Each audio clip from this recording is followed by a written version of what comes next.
Member Sri Birendra Singh ji.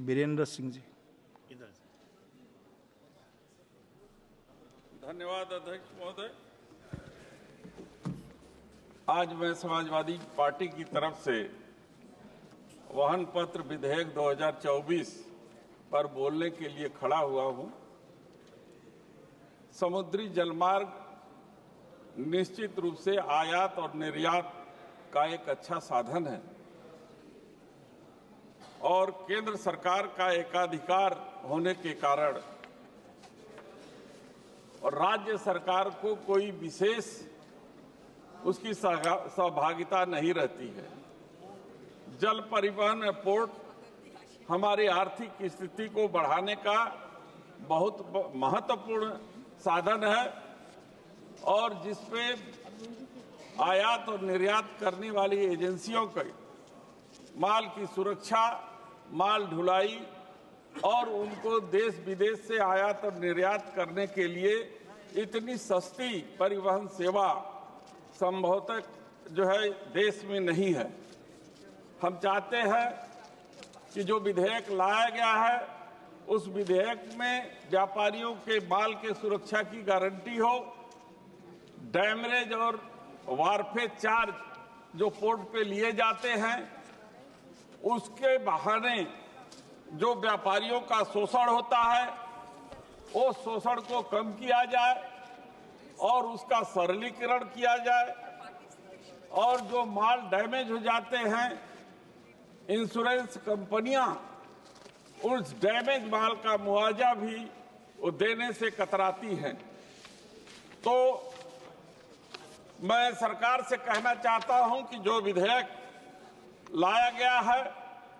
वो विधेयक में संशोधन करते हुए कुछ व्यवस्था ऐसा किया जाए कि ताकि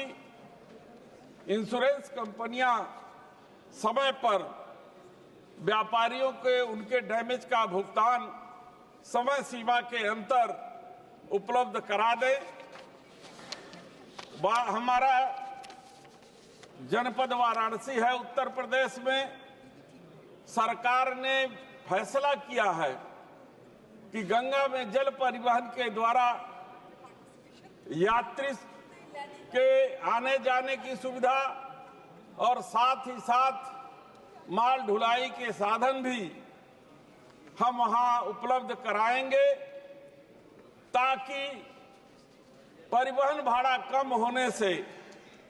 व्यापारियों को लाभ हो सके, महंगाई कम हो सके। लेकिन अफसोस की बात हम आपसे कहना चाहते हैं कि जनपद वाराणसी में मिल्कीपुर में वहां पोर्ट बन रहा है, करीब 3000 परिवार गरीब हैं जो बसे हुए हैं, उनको मुआवजा नहीं दिया जा रहा है, उनको जबरदस्ती बेघर किया जा रहा है। वहीं बगल में एक भगवान बुद्ध के नाम से संस्थान है, 50 एकड़ की भूमि को जबरदस्ती कब्जा करने का प्रयास सरकार के द्वारा किया जा रहा है और वाराणसी से लेकर के हल्दिया तक, चाहे वो गाजीपुर हो, चाहे वो बलिया हो, पटना हो, जहां तक वो सेवाएं जाती हैं वहां पर बन रहे पोर्ट पर जो किसानों की जमीन आसपास की है,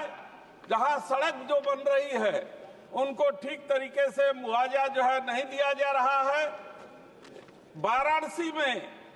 जो परिवहन की सफलता का प्रतिशत है वो 0.01% भी नहीं है। एक बार यात्री सेवा को लेकर के यात्री परिवहन जल मार्ग से भेजने का प्रयास सरकार ने किया और दूसरे यात्री परिवहन की बात यह हुई कि गंतव्य स्थान से तो समय से चली,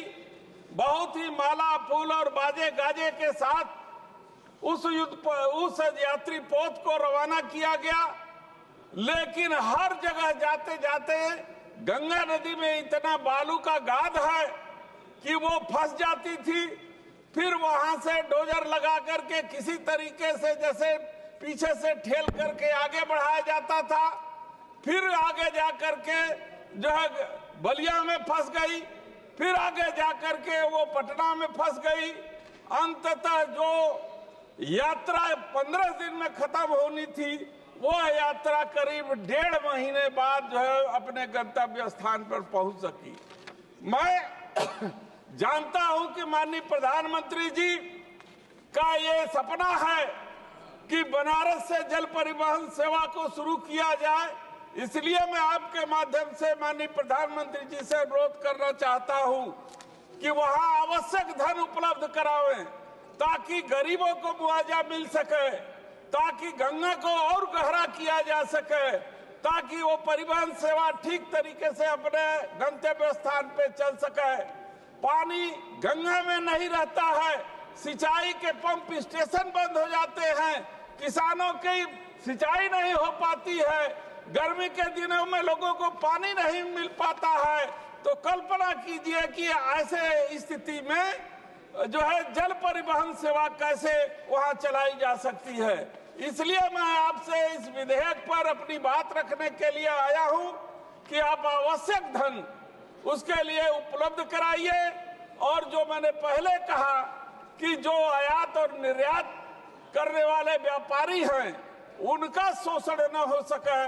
उनको इंश्योरेंस हो सके डैमेज और मार्फेज चार्ज के जरिए, ये सारी व्यवस्था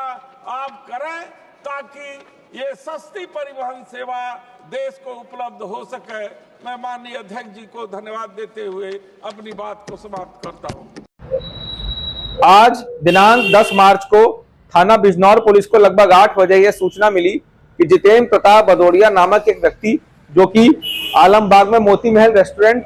का संचालन करते हैं, अपनी i20 गाड़ी से एक शादी समारोह में जा रहे थे। तभी उनकी लाइसेंसी राइफल से गोली चलने के कारण उनकी दुखद मृत्यु हो गई है। इसमें तत्काल ही पुलिस एवं फॉरेंसिक टीम मौके पर पहुंच गई। इसमें गाड़ी के ड्राइवर सुरेश प्रताप सिंह को पूछताछ हेतु एवं मृत्यु का कारण जानने के लिए हिरासत में ले लिया है। शव को कब्जा पुलिस लेकर पोस्टमार्टम की कार्रवाई की जा रही है।